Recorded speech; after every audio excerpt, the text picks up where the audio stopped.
بمشکل خود کو سنبھالا، خود کو بکھرنے سے بچایا اور انگلیوں کی پوروں سے آنسو جھٹک کر گہری سانس لی۔ تم اپنے کمرے میں جاؤ، میں ساحل کا نمبر سینڈ کرتی ہوں۔ سارا سب کچھ بھول کر اب نہایت غایت درجہ کی حیرانی میں مبتلا ہو گئی۔ اس نے زندگی میں پہلی بار تاجور کی آنکھوں میں آنسو دیکھے تھے، وگرنہ اس کا خیال تھا کہ ساری دنیا سات سمندر میں ڈوب کر مر جائے، اماں کی آنکھوں میں آنسو نہیں آ سکتے۔ اس کے شیطانی ذہن نے بڑی تیزی سے اس کمزور لمحے میں کوئی فائدہ اٹھانے کا سوچا۔ شادی تو ٹلتی نظر نہیں آ رہی تھی، مگر اس شادی میں اس کی بے پناہ سبکی تھی، وہ بھی سفینہ کے سامنے جو اس سے مزید برتر ہونے جا رہی تھی۔ اماں، میں نے سزا قبول کر لی، اس لیے کہ آپ کے علاوہ دنیا میں میرا کوئی ہے ہی نہیں۔ زارا کے جملے نے رقت میں مزید اضافہ کر دیا۔ آنسو چھپانے کے لیے وہ اس سے نظریں چرا رہی تھی۔ آپ سے ایک ریکویسٹ ہے۔ وہ آہستہ آہستہ چلتی تاجور کے بالکل قریب آ گئی۔ میں سن رہی ہوں، بولو۔ تاجور ہنوز اس کی طرف دیکھنے سے گریز کر رہی تھی۔ آپ سفینہ اور ساحل کو کبھی نہیں بتائیں گی کہ میں آپ کی بیٹی نہیں ہوں؟ بولتے بولتے زارا کی آواز بھر آ گئی۔ احساس برتری احساس ذلت میں تبدیل ہو کر اسے بہت تنگ کر رہا تھا، اور رونا بھی حقیقت شناسائی کی وجہ سے نہیں، ذلت کے احساس کی وجہ سے ہی آ رہا تھا۔ جس انسان میں تکبر ہوتا ہے وہ معمولی سی ہزیمت بھی برداشت نہیں کر سکتا، مگر تاجور تو زارا کے آنسوؤں کا سیدھا سیدھا مطلب یہی لے سکتی تھی کہ وہ دکھ اور صدمے سے نڈھال ہو رہی ہے۔ وہ اپنی جگہ سے اٹھی اور زارا کو سینے سے لگا لیا۔ میری خواہش ہے کہ تمہاری شادی شدہ زندگی کبھی ڈیمیج نہ ہو، جس سے تمہاری شادی ہو وہ تمہیں ہر صورت نبھائے، خواہ اپنی غرض کے لیے ہی۔ میں نے تمہیں ماں بن کر پالا ہے، میری آرزوئیں بھی ماں جیسی ہیں۔ میں تمہاری لائف پرفیکٹ دیکھنا چاہتی ہوں۔ تمہیں محنت کر کے پیسہ کمانے، کیریئر بنانے سے کوئی دلچسپی نہیں۔ میں چاہتی ہوں تمہارا شوہر محنت کر کے تمہیں ہر طرح کا سکھ دے، تمہاری خواہشات پوری کرے، تم سوسائٹی میں عزت سے زندگی گزارو۔ وہ بہت جذب کی کیفیت میں کہہ رہی تھی، ایک ایک حرف خلوص سے دل کا غماز تھا، مگر منفی سوچ رکھنے والی زارا کو خلوص سے تعارف نہیں تھا۔ وہ تو اسے بھی اپنی بات منوانے کا ہتھ کنڈا سمجھ رہی تھی۔ تم بے فکر رہو، میں تمہارا تماشا نہیں بناؤں گی۔ ساحل اور سفینہ کو کچھ بتانے کی ضرورت ہی نہیں، یہ میرا پرامس ہے۔ تاجور نے اپنا ہاتھ زارا کے سامنے کیا۔ زارا جس جال میں بری طرح الجھ رہی تھی ایک دم کٹ گیا، جان چھوٹی۔ اتنا تو اسے بہرحال یقین تھا کہ تاجور اپنے وعدے کا پاس رکھیں گی۔ تھینک یو اماں۔ اس کی انا بل کھاتے کھاتے جھٹکے سے سیدھی ہو گئی۔ اس نے تاجور کو وعدے میں قید کر کے اپنے لیے بے مہار آزادی کا رستہ بنا لیا تھا۔ تاجور نے اس کے سر پر ہاتھ رکھ دیا۔ کیوں نہ رکھتی، ان کی بات مان تو لی تھی۔ مائی گاڈ لیڈی صوفیہ، ماہین نے گھبرا کر سفینہ کی طرف دیکھا، جو الزبتھ آرڈن کا لوشن بہت اہتمام اور سکون سے لگا رہی تھی، جو اماں نے پچھلے برس US سے لا کر دیا تھا۔ نہایت دل فریب مہک کمرے میں پھیلی ہوئی تھی۔ ماہین کے منہ سے لیڈی صوفیہ سن کر وہ گھبرا کر یوں کھڑی ہوئی گویا لیڈی صوفیہ اٹھ کر کھڑکی کے راستے بند کمرے میں آ گئی ہوں۔ ماہین سیل کان سے لگائے ہونکوں والی شکل بنائے سفینہ کی طرف دیکھ کر سرگوشی کے انداز میں بولی، آپریٹر کہہ رہا ہے لیڈی صوفیہ بات کریں گی۔ سفینہ اس بری طرح گھبرائی کہ دانتوں تلے پسینہ آ گیا۔ جی السلام علیکم۔ ماہین اب سیل پر بات کرنے لگی تھی، شہادت کی انگلی سے اپنے کان سے لگے سیل کی طرف اشارہ بھی کر رہی تھی جیسے کہ لیڈی صوفیہ سیل میں براجمان ہو۔ جی گرینڈ مام، میں بالکل ٹھیک ہوں، آپ کی طبیعت کیسی ہے؟ سفینہ تو ہر وقت آپ کی باتیں کرتی رہتی ہے، بس یہی کہتی رہتی ہے کہ گرینڈ مام مجھے بہت یاد آتی ہیں۔ ماہین نے اب آنکھ مار کر ایک تواتر سے بولنا شروع کر دیا۔ جی جی، اب بھی آپ ہی کی باتیں کر رہی تھی، لگتا ہے آپ سے بہت زیادہ محبت ہو گئی ہے اسے۔ جی جی جی، او ہاں، شاید میرا خیال ہے وہ چارج کرنا بھول گئی ہوگی۔ اوکے جی، میں آپ کی بات کرواتی ہوں، میرے پاس ہی ہے۔ سفینہ یہ بات کرو۔ ماہین کی شکل کارٹون والی ہو رہی تھی۔ اپنی طرف سے تو اس نے تمار باندھنے کی کوشش کی تھی، مگر لیڈی صوفیہ متاثر ہونے کے موڈ میں نہیں تھی۔ انہوں نے شاہانہ انداز میں ماہین کو ٹوک دیا تھا کہ سوری، میں تمہیں زیادہ وقت نہیں دے سکتی۔ سفینہ ہے تو میری بات کراؤ، اس کا سیل مسلسل آف جا رہا ہے۔ ماہین کی تو جیسے کچی ہو گئی تھی۔ سفینہ نے بوکھلا کر سیل ماہین کے ہاتھ سے لے کر کان سے لگا لیا۔ السلام علیکم۔ اس نے جھٹ سلام کیا اور دل پر ہاتھ رکھ کر گویا خود پر قابو پانے کی کوشش بھی کی۔ ماہین اب دونوں ہاتھوں سے اپنی کمر پکڑے سفینہ کو گھور رہی تھی۔ وعلیکم السلام۔ ارے بھائی، تم نے تو میرے بچے کو پریشان کر کے رکھ دیا ہے۔ سیل کیوں آف ہے تمہارا؟ جی بس اسٹڈی میں بہت بیزی تھی، آف کیا تو آن کرنا ہی بھول گئی۔ جھوٹ بولنے کی پریکٹس نہیں تھی، بولتے بولتے پسینے پسینے ہو گئی۔ اب ان سے کیسے کہتی کہ پرنس کو سبق سکھا رہی تھی۔ اوکے، پرنس نے مجھے بتایا کہ تمہارا سیل مسلسل آف مل رہا ہے تو میں پریشان ہو گئی۔ تھینک گاڈ کہ تم خیریت سے ہو۔ میں اس وقت زیادہ بات نہیں کر پاؤں گی، تم اپنا سیل آن کرو، پرنس تم سے بات کرنا چاہتا ہے۔ گڈ نائٹ میری پیاری بیٹی، ٹیک کیئر ڈارلنگ۔ اس کے ساتھ ہی سناٹا اتر آیا۔ ماہین ابھی تک اپنے سارے کام چھوڑ چھاڑ اس کی شکل تک رہی تھی، جیسے وہاں کچھ لکھا نظر آ رہا ہو۔ سفینہ نے گہری سانس لے کر سیل ماہین کی طرف بڑھا دیا۔ بس؟ ماہین نے دونوں ہاتھ یوں متحرک کیے جیسے پرندہ پر پھڑپھڑاتا ہے۔ حیرانی دیدنی تھی۔ بس؟ Shahzor truck, dumper, orange train, metro, NLC، KMC کا کھچاڑا، اور تمہاری ساس کی لینڈ کروزر، تمہارے پرنس کی اوڈی لیموزین۔ ماہین نے سفینہ کے شوخ انداز پر تیزی سے اس کا جملہ اچک کر خود مکمل کر دیا۔ ہیں؟ گرینڈ ساس سے 2 منٹ بات کر کے تمہارا یہ حال ہے؟ پرنس سے بات کرو گی تو باہر لان میں جا کر کرنا۔ ہوا میں اڑنے کی شرط ہے کہ اوپن ایئر ایریا ہونا چاہیے۔ کمرے میں تو شکنتلا کی بھٹکی ہوئی روح ہی اڑ سکتی ہے۔ میں لان میں جا رہی ہوں، تمہارے سامنے تو پرنس سے باتیں نہیں کروں گی نا۔ سفینہ نے لپک کر اپنا سیل اٹھا کر آن کیا۔ ایک مدھر سی دھن ماحول میں ابھری۔ سفینہ نے بائے بائے کے انداز میں ہاتھ لہرایا اور کمرے سے نکل گئی۔ سارے جہاں کی حماقتوں نے آن واحد میں ماہین کی شکل پر ڈیرا ڈال دیا تھا۔ پرنس کو اپنے کمرے میں انٹرکام پر لیڈی صوفیہ نے خوشخبری سنا دی تھی کہ سفینہ اس کی کال کا ویٹ کر رہی ہے۔ لیڈی صوفیہ کا پرجوش انداز اور خوشگوار موڈ پرنس کے لیے بہت بڑی نعمت ہوا کرتا تھا۔ احساسات بہت لطیف و خوشگوار ہو جاتے تھے۔ اسے دادی پر بہت پیار آیا، پر دادی، ماں، دوست، ہر رشتے کا بھرپور احساس ان کی ذات سے ملتا تھا۔ جب وہ 7-8 سال کا تھا اس کے ساتھ کرکٹ کھیلتی تھی۔ جب عنفوان شباب میں قدم رکھا تو اس کے ساتھ lawn tennis, table tennis, carrom, شطرنج، کارڈز کھیلتی تھی۔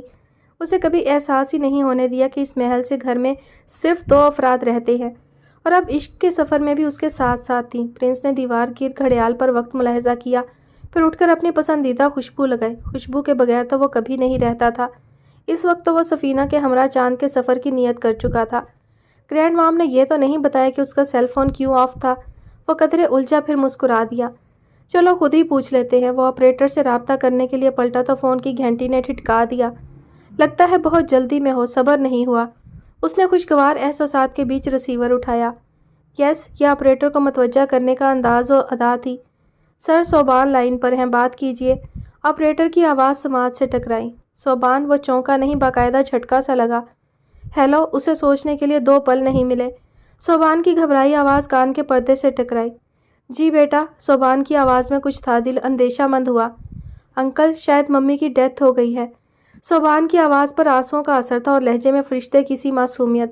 پرنس گویا چکرا کر رہ گیا۔ یہ شاید تو ایک بغل حشر تھا۔ What do you mean? اس نے خود کو سنبھال کر فوراً سوال کیا۔ انکل، ممی کچھ نہیں بول رہی، بیڈ سے نیچے گر گئی ہیں، بالکل سیدھی فلور پر لیٹی ہیں۔ میں ممی سے پوچھ رہا ہوں، ممی کیا ہوا، ممی کیا ہوا؟ ممی بولتی ہی نہیں۔ آخری الفاظ ہچکیوں میں گم ہو گئے۔ او مائی گاڈ! پرنس کے اوسان جاتے رہے۔ صوبان، میڈ کہاں ہے؟ اسے بلاؤ۔ ذہن نے اب تیزی سے کام کرنا شروع کر دیا، جو اکثر ایمرجنسی کی صورتحال میں کرتا ہی ہے۔ جی انکل، وہ تو شاید سو گئی ہے، مجھے ڈر لگ رہا ہے، آپ آ جائیں۔ صوبان ہچکیوں سے رو رہا تھا۔ اوکے، اس نے تسلی دینا چاہی۔ پلیز ڈونٹ کرائی۔ پرنس نے ریسیور رکھا اور دونوں ہاتھوں سے چکراتا سر یوں تھاما گویا قدم اٹھانے کی مہلت لے رہا ہو۔ اسے صبح نور کے تڑکے بیدار ہونا تھا۔ وہ اپنی دانست میں جلدی سونے کی کوشش کر رہا تھا، مگر جذبات میں ایک ہیجان برپا تھا۔ ایک خیال آ رہا تھا، دوسرا جا رہا تھا۔ نیند کے لیے ذہن کا پرسکون ہونا تو پہلی شرط ہے۔ آدھے گھنٹے میں 2 درجن کروٹیں تو لے چکا تھا۔ کہیں جا کر غنودگی طاری ہوئی تو سیل کی رنگ ٹون نے ہلا مارا۔ کہیں فلائٹ لیٹ تو نہیں ہو رہی؟ اس وقت تو آپا ہی فون کر سکتی ہیں۔ اس نے جھنجھلاتے ہوئے انداز میں سیل اٹھایا، کوفت بھری نظریں اسکرین پر جمائیں۔ کسی نامانوس نمبر سے کال آ رہی تھی۔ پہلے سوچا رانگ نمبر نہ ہو، پھر خیال آیا آپا ہی کسی دوسرے نمبر سے فون نہ کر رہی ہوں۔ اس نے کال ریسیو کی اور بہت مدھم آواز میں ہیلو کہا۔ سارا بات کر رہی ہوں۔ زارا کی آواز بھی بہت آہستہ تھی۔ ساحل کی کنپٹی پر گویا فائر ہوا تھا۔ ساحل ایک جھٹکے سے اٹھ کر بیٹھ گیا تھا۔ در حقیقت اسے اپنی سماعت پر یقین نہیں آ رہا تھا، اور زارا کی آواز تو وہ بے ہنگم شور میں بھی پہچان سکتا تھا۔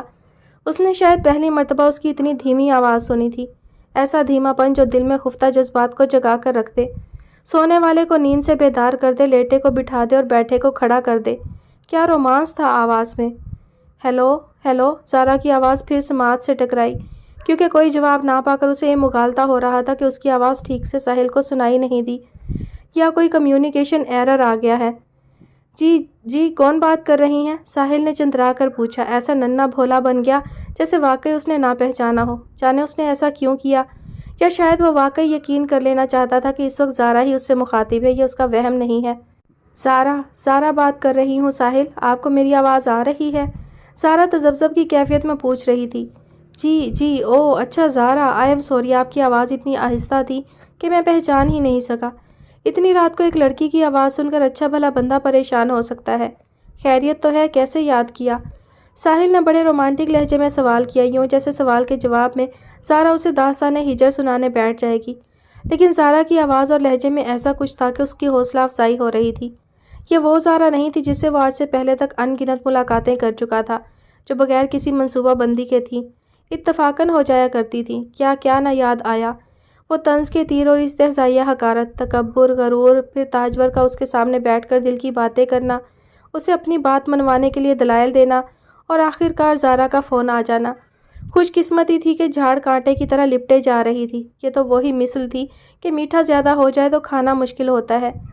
ایکچولی میں نے تمہیں اس لیے فون کیا ہے۔ وہ اب بھی اسے تم سے مخاطب کر رہی تھی اور وہ اب بھی اسے آپ کہہ رہا تھا۔ جی جی فرمائیں۔ ساحل یوں معدب ہو گیا جیسے زارا اس کی بیوی نہیں باس بننے جا رہی ہو۔ پتہ نہیں کیوں جو انسان مطلبی اور لالچی ہوتا ہے اتنا زیادہ میٹھا کیوں ہوتا ہے۔ خوش اخلاقی تو ایسے لوگوں پر ختم ہو جاتی ہے، ایسا شہد آگیں لہجہ کہ جو مامتا کی لوری میں محسوس نہ ہو، جو پھول کھلنے کی آہٹ ہو اور محسوس نہ ہو، جو آبشاروں کی روانی میں ہو محسوس نہ ہو۔ فطرت کو پچھاڑ دینے والا ہر بات، سر سے لے کر پاؤں تک، بس انسان اس بات پر تل جائے کہ سامنے والے کو اس کے خلوص کا یقین آ جائے۔ میں تم سے فون پر بات نہیں کرنا چاہتی۔ زارا جانے کیا کہنے جا رہی تھی، ساحل نے درمیان میں ہی اس کی بات اچک لی۔ لیکن آپ فون پر ہی بات کر رہی ہیں۔ اوفو، میرا جملہ تو مکمل ہونے دو۔ اب لگا کہ واقعی زارا بول رہی ہے، وہی تحکم تھا، وہی اعتماد جو اس کی فطرت ثانیہ محسوس ہوتا تھا۔ جی جی، آئی ایم سوری، کہیے۔ میں تم سے یہ کہنا چاہتی ہوں کہ مجھے تم سے فون پر بات نہیں کرنی، بلکہ مجھے تم سے بہت ساری باتیں کرنی ہے اور فیس ٹو فیس کرنی ہے۔ اب تم یہ بتاؤ کہ مجھے تم کہاں ملو گے، گھر آؤ گے یا میں تمہارے گھر آؤں؟ میرے گھر؟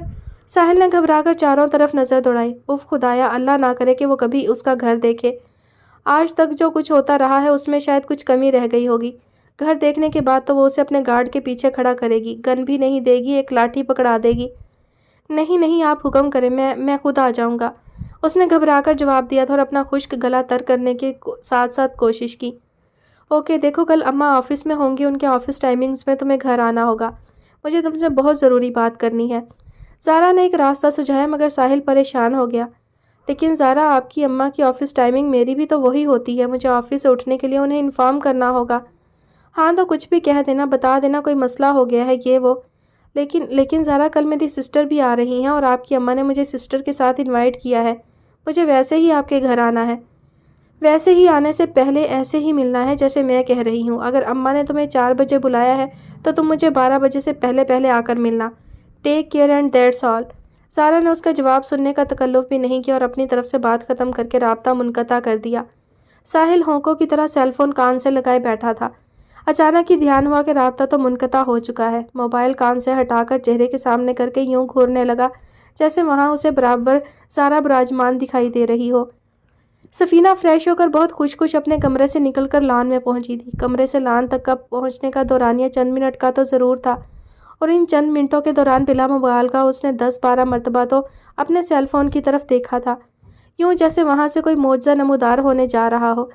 پھر ایک نسبتاً الگ تھلگ ایک طرف استادہ پتھریلی بینچ پر جا کر بیٹھ گئی تھی۔ گھڑی کے ہر گزرتے ہوئے پل کے ساتھ اس کے دل کی دھڑکن ہم آہنگ تھی۔ اس کے خیال میں پرنس کی کال اب آ جانی چاہیے تھی۔ وہ بینچ سے ٹیک لگا کر موبائل گود میں رکھ کر سر اٹھا کر آسمان کی طرف تکنے لگی۔ اماوس کی راتیں چل رہی تھی، چاند بہت سارا چمک کر چھپ چکا تھا، اکا دکا بادل کے ٹکڑے اڑتے دکھائی دے رہے تھے، آسمان ستاروں سے بھرا ہوا تھا۔ اماوس کی راتوں میں ستارے خوب چمکتے ہیں، جیسے کہ چاند کے دور ہوتے ہی اپنی حسرتیں نکال رہے ہوں، چاند جو ان کی آب و تاب کو اجاگر ہی نہیں ہونے دیتا۔ 17-18 دن اپنی چھب دکھلا کر جب اوٹ میں جاتا ہے تو ستاروں کے بھی دن پھرتے ہیں۔ وہ آسمان کی طرف تکتے تکتے یوں ہی بے سروپا خیالوں میں گم ہو گئی، اور خیالات کی گہرائی نے اسے چند لمحے کے لیے ماحول سے کاٹ کر رکھ دیا۔ وہ جیسے زمان و مکان کی قید سے آزاد ہو چکی تھی، پلکیں جھپکائے بغیر بس آسمان کی طرف دیکھے جا رہی تھی۔ اچانک ایک دم اسے خیال آیا کہ اسے بیٹھے ہوئے خاصی دیر ہو گئی ہے، پرنس کی کال ابھی تک نہیں آئی۔ آپریٹر کی کال آتی تو شاید اسے شک بھی ہو سکتا تھا، لیکن بات تو لیڈی صوفیہ نے کی تھی۔ لیڈی صوفیہ نے کہا تھا کہ وہ اپنا سیل فون آن رکھے، کچھ دیر بعد پرنس اسے کانٹیکٹ کرے گا۔ لیڈی صوفیہ اتنی غیر ذمہ دار یا لاؤبالی کسی بھی صورت نہیں ہو سکتی تھی کہ وہ اپنی طرف سے کوئی بات کہہ دیتی جس کے متعلق انہیں خود بھی یقین نہ ہوتا۔ یقیناً ان کی پرنس سے بات ہوئی ہوگی، تبھی انہوں نے اس سے رابطہ کیا تھا، اور وہ بھی ماہین کے فون کے ذریعے۔ اب اسے جھنجھلاہٹ ہونے لگی۔ حد ہوتی ہے مذاق کی بھی، جب میں فون بند کر دیتی ہوں تو خوب ٹرائی ہوتی ہے۔ اب میسج کے بعد کب سے انتظار میں بیٹھی ہوں، موصوف کو فرصت نہیں ہے۔ اگر مجھے اتنا تنگ کریں گے نا تو پھر میں بھی بتا دوں گی کہ اصل میں تنگ کیسے کرتے ہیں، بڑے آئے نہیں تو۔ اب اس کا موڈ خراب ہونے لگا تھا، انتظار کی کوفت اس کے رگوں پے میں اترنے لگی، طبیعت مکتر اور بے مزہ سی ہونے لگی۔ یہ تو کوئی بات نہیں ہوئی، اتنی رات کو اتنا فضول سا مذاق کم از کم پرنس سے اس کی توقع نہیں کی جا سکتی۔ وہ خود ہی اپنے خیالوں میں الجھنے لگی، وہ نفی و اثبات کے گورکھ دھندے میں پھنس رہی تھی۔ ایک خیال آتا تھا دوسرا جاتا تھا۔ صبر و انتظار کی بھی کوئی حد ہوتی ہے، پہلے کیا کم کوفت اٹھائی تھی جو اب کمی پوری کی جا رہی ہے۔ بس 5 منٹ اور دیکھوں گی، اس کے بعد اپنا فون پھر آف کر دوں گی، اور اس کے بعد جو ہوگا نا اس کی ذمہ داری پرنس پر ہوگی، بات ہی نہیں کروں گی۔ وہ تصور ہی تصور میں پرنس پر ناراض ہو رہی تھی اور اب سر جھکائے سیل فون کی تاریک اسکرین دیکھ رہی تھی۔ دیکھتے ہوئے دل اخبار کی بڑے زور سے دھڑکتا تھا، یوں لگتا تھا جیسے اگلے ہی پل اسکرین روشن ہونے والی ہے۔ لیکن 5 منٹ مزید گزر گئے، فون اسکرین اسی طرح تاریک رہی۔ کوفت کی شدت یا انتظار کی تکلیف، اس کا اثر اتنا شدید تھا کہ اس کی آنکھیں لبالب بھر گئیں، بالکل یوں ہی جیسے کسی معصوم سے بچے کے ہاتھ سے آئس کریم کا کپ فرش پر گر گیا ہو اور وہ بے بسی کی کیفیت میں پگھلتی ہوئی آئس کریم کو دیکھ رہا ہو۔ پرنس نے سوائے ہاؤس مینیجر کے کسی ایک کو اس بات کی اطلاع نہیں دی کہ وہ گھر سے باہر جا رہا ہے، اور اپنے ملازم کو وجہ بتانے کی ضرورت ہی نہیں تھی۔ البتہ اس نے یہ تاکید ضرور کی کہ اگر کسی وجہ سے لیڈی صوفیہ جاگ جائیں یا پرنس کا پوچھے تو انہیں یہ نہ بتائے کہ وہ گھر سے باہر ہے۔ اس نے اس وقت ڈرائیور کو بھی ساتھ نہیں لیا تھا اور کار خود ڈرائیو کی تھی۔ 40-45 منٹ کا راستہ تھا۔ اس دوران پرنس کی جو حالت ہو رہی تھی وہ ناقابل بیان تھی۔ اللہ کرے صوبان نے میڈ کو بلا لیا ہو، اللہ کرے سندل ہوش میں آ گئی ہو۔ اس بچے کی سائیکالوجی تو بری طرح ڈیمیج ہو رہی ہے۔ میں اس سے زیادہ صوبان کے لیے کیا کر سکتا ہوں؟ میرا اللہ مجھے بتائے کہ میں اس معصوم فرشتے کے لیے کیا کروں۔ میرا دل تو یہ چاہتا ہے کہ ایک دم کوئی کرامت ظہور پذیر ہو جائے اور صوبان کی آنکھیں ہمیشہ ہمیشہ کے لیے خوشی سے چمکنے لگیں، اور پھر زندگی کی ان انتہاؤں پر ان آنکھوں کی چمک ماند نہ ہو۔ وہ دل ہی دل میں بڑی جاں سوزی کے ساتھ صوبان کے حق میں دعا کرنے لگا، اور یہ ایک بہت بڑی کائناتی سچائی ہے کہ جن کے دلوں کو اللہ تعالیٰ محبت کے لیے مخصوص کر لیتا ہے، وہ دل جن کے ساز پر محبتوں کے گیت گائے جاتے ہیں، وہ دل جو محبت کا اعلیٰ ترین شعور رکھتے ہیں، ان دلوں کی خصوصیت یہی ہوتی ہے کہ وہ مظاہر فطرت اور بچوں سے بے انتہا پیار کرتے ہیں۔ جس دل میں ذرہ برابر بھی سختی پائی جاتی ہے اسے ہر بچے پر پیار نہیں آتا۔ بچے کیونکہ عین فطرت پر ہوتے ہیں تو فطرت پسند انسان ان سے بہت لطف اندوز ہوتا ہے۔ یہ پرنس کی نفسیاتی مجبوری تھی۔ وہ کائنات کے اسرار اور رموز کو پہچاننے کی لگن رکھتے ہوئے اپنا تخلیقی سفر طے کرتا چلا جا رہا تھا، اور صوبان کا ملنا بھی اس کے نزدیک اللہ کی رحمت تھی جس نے اسے بہت سے تخلیقی رازوں سے آن واحد میں پردے سرکا دیے تھے۔ صوبان سے ملنے سے پہلے کچھ احساسات ادھورے نامکمل سے محسوس ہوتے تھے، لیکن مسجد میں ہاتھ اٹھائے رو رو کر دعائیں مانگنے والے اس بچے نے پرنس کے اندر چھپے ہوئے تخلیق کار کے دل میں جیسے ایک تڑپ پیدا کر دی تھی۔ اس بچے نے تو وہ کمال کیا تھا جو طویل مراقبوں نے بھی شاید نہیں کیا تھا۔ مراقبے کے دوران وہ جن کیفیات سے گزرتا تھا ان کا تعلق عام انسانوں سے کم ہوتا تھا، لیکن صوبان نے تو عام انسانوں کو ایسے لا کھڑا کیا تھا کہ بس اسے دکھوں کی انتہا اور اس کارگاہ مشقت کے سفر نے اکملیت کی طرف روانہ کر دیا تھا۔ اس کے پاس سیل فون تو ہوتا نہیں تھا، لیکن ایک قیمتی رسٹ واچ اس کی کلائی میں گھر سے نکلتے ہوئے ضرور ہوتی تھی۔ وہ ڈرائیو کرتے ہوئے بار بار اپنے رسٹ واچ کی طرف دیکھ رہا تھا۔ اس سے گھر سے نکلے 35 منٹ گزر چکے تھے اور اندازاً ابھی اس گھر تک پہنچنے میں 10 منٹ مزید باقی تھے۔ زہرا یوں بھی عام طور پر رات کو جلدی نہیں سوتی تھی، اور آج تو جیسے سونے کا سوال ہی پیدا نہیں ہوتا تھا۔ صبح کا ہونا ایسے ہی تھا جیسے اس سے کسی نے روز قیامت ملنے کا وعدہ کیا ہو، یا رات سے صبح تک کا فاصلہ 22ویں صدی میں جانے کے برابر ہو۔ اسے نہ کھڑے چین تھا، نہ بیٹھے، نہ لیٹے۔ ایک خیال آتا تھا دوسرا جاتا تھا۔ کبھی سفینہ سے حسد کی شدت اسے اونچی اونچی آگ کی لپٹوں میں لپیٹنے لگتی تھی، اور یہ خیال تو جیسے سہانے روح تھا کہ وہ سٹیٹس، وہ شان شوکت، وہ احساس برتری، وہ اشرافیہ میں سے ہونے کا اعزاز و افتخار اسے چھین چکا تھا۔ اس پر تو اسے صبر ہی نہیں آ کر دے رہا تھا۔ اس سے پیشتر کہ تاجور اس کی کسی اور چھوٹی سی غلطی کو پکڑ کر اسے موجود اور میسر تمام سہولتوں اور نعمتوں سے ہاتھ اٹھا لیتی تو وہ کیا کر سکتی تھی؟ وہ تو یوں جلدی جلدی سوچ رہی تھی کہ بس کوئی ایسا جان بچانے کا راستہ مل جائے کہ زندگی بھر اس کے مالی سٹیٹس کو کوئی خطرہ نہ ہو، اس کی چال ڈھال میں کوئی فرق نہ آئے۔ ساتھ ساتھ شیطانی دماغ اس چکر میں بھی لگا ہوا تھا کہ تاجور کی کوئی ایسی کمزوری ہاتھ لگ جائے جس کی وجہ سے وہ لمبی تان کر سویا کرے، اسے اطمینان ہو جائے کہ جو کچھ اسے میسر ہے وہ کبھی اس سے چھینا نہیں جائے گا، وہ کبھی محروم نہیں کی جائے گی، لوگوں کو مجبوراً اس کا خیال رکھنا پڑے گا۔ منفی اور شیطانی سوچ بڑی اونچی اونچی اڑانے بھرتی ہے، لیکن شیطان کے پر بھی ایک مقام پر جا کر ضرور جلتے ہیں۔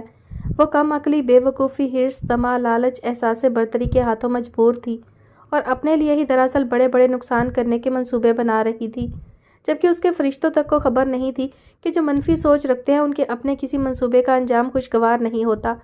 وہ سوچ رہی تھی کہ اس نے ساحل سے ملنے کی بات کی ہے، لیکن وہ اس سے بات کیا کرے گی؟ ہاں، اچانک اسے یاد آیا کہ وہ تو ساحل سے یہ پوچھنا چاہے گی کہ آخر اس میں ایسی کیا خاص بات ہے جس کی بنا پر ساحل نے اتنا بڑا فیصلہ کر لیا، یا پھر یہ کہ کیا اس کی نام نہاد ماں تاجور نے اسے کوئی بہت بڑی پیشکش کی ہے۔ شکوک و شبہات اسے ایسی بے قراری دے رہے تھے جس کی دوا اس دنیا کے بازار میں تو کہیں نہیں مل سکتی تھی۔ کبھی دانت پیسنے لگتی تھی، کبھی کھڑکی سے باہر جھانکنے لگتی تھی، یوں جیسے پوری طاقت اکٹھی کر کے سورج کو وقت سے پہلے نکلنے پر مجبور کر دے گی۔ سفینہ نے اگرچہ عزم صمیم کر لیا تھا کہ کچھ بھی ہو جائے وہ صبح تک اپنا فون آن نہیں کرے گی، لیکن ایک جھماکا سا ہوتا تھا۔ لیڈی صوفیہ کی آواز سماعت سے ٹکرانے لگتی تھی۔ لیڈی صاحبہ ایسا نہیں کر سکتی اور انہیں ایسا کرنے کی ضرورت بھی کیا ہے؟ خدا نخواستہ کوئی ایسی ویسی بات تو نہیں ہو گئی؟ لیڈی صاحبہ کی طبیعت تو اچانک بگڑ جاتی ہے، وہ خود بھی بتا رہی تھی، اور ایک مرتبہ شاید پرنس نے بھی ایسا کچھ ظاہر کیا تھا کہ کچھ پتہ نہیں ہوتا اور گرینڈ مام کی طبیعت اچانک بگڑ جاتی ہے، ہاتھوں پر آ جاتی ہیں۔ اوہو، اس طرف تو میری سوچ ہی نہیں گئی، کیونکہ مجھے کبھی اس بات پر شک نہیں ہو سکتا کہ لیڈی صوفیہ اپنا ایک منٹ بھی فضول ضائع کریں گی۔ وہ تو مجھے تلاش کرتی ہوئی ماہین تک پہنچ گئی تھی۔ دونوں دادی پوتا پریشان ہو رہے تھے اور وہ مجھ سے بات کر کے کتنی خوش محسوس ہو رہی تھی۔ ایسا ہو نہیں سکتا، اس کا دل مان کر نہیں دے رہا تھا۔ بس ایک خیال آ کر جیسے ذہن سے چپک گیا تھا کہ ضرور لیڈی صاحبہ کی طبیعت خراب ہوئی ہوگی۔ ایک تو ان کی عمر کا تقاضا ہے، بڑی بات ہے وہ 90+ ہو کر بھی اتنی ایکٹیو اور ان ہے۔ ہائے اللہ، کسی کی نظر تو نہیں لگ گئی؟ ایک تو یہاں یہ بڑی مصیبت ہے، کوئی جلدی چلا جائے تو مسئلہ کہ ہائے بیچارے کی کوئی عمر تھی، اور اگر کسی کی عمر زیادہ ہو جائے تو حیرانی کہ ہائے اللہ، یہ ابھی تک زندہ کیوں ہے۔ سفینہ کو اب الٹی سیدھی سوچوں نے آ گھیرا۔ غصہ پریشانی میں تبدیل ہو گیا تھا۔ اگر لیڈی صوفیہ کی فون کال نہ آئی ہوتی تو شاید ابھی تک وہ غم و غصے سے بھری رہتی، لیکن جتنی غصے کی شدید لہر اٹھتی، اس سے دگنی طاقت کی لہر اس یقین کی اٹھتی تھی کہ جو اسے اپنے دل میں لیڈی صوفیہ کے لیے جمع ہوا محسوس ہوتا تھا، پھر اس سے رہا نہ گیا۔ اس نے اپنے فون سے لینڈ لائن نمبر ملایا۔ یہ مجبوری تھی، اس لیے کہ پرنس کے پاس فون جو نہیں تھا، اب لینڈ لائن نمبر ہی سے حقیقت پتہ چل سکتی تھی۔ اب تو اس کے پاس جواز بھی تھا کہ اب تو اس کی نسوانی انا بھی محفوظ تھی۔ وہ کہہ سکتی تھی کہ میں نے اس لیے کال بیک کی ہے کہ میں 1 گھنٹے سے انتظار کر رہی ہوں، اور یہ میری شرافت کی انتہا ہے کہ میں نے 1 گھنٹہ انتظار کیا۔ اب اس کے ہونٹوں پر ہلکی ہلکی مسکراہٹ رینگنے لگی، جیسے وہ اپنی بدگمانیوں پر خود ہی شرمندہ ہو رہی ہو۔ اس کے کال کرنے کی دوسری ہی رنگ پر اس کی کال ریسیو ہو گئی۔ ادھر ایئر پیس میں آپریٹر کی آواز گونج رہی تھی۔ ہیلو، السلام علیکم میم۔